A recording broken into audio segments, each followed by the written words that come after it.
Hello, in this video I want to show you all available LED lamp status indicators on Insta360 GO.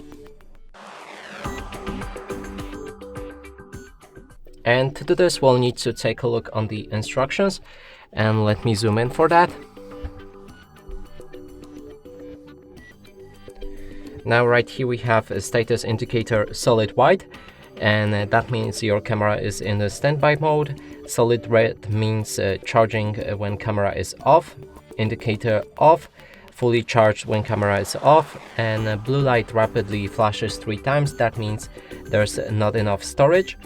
And if the blue light is slowly flashing, that means we have update firmware currently downloading or installing. And there's also red light flashes 3 times. That means your camera has a low battery. And when you have a low yellow light rapidly flashing 3 times with vibrations, your Go needs to cool down. And that's basically all of the indicators you get on this camera.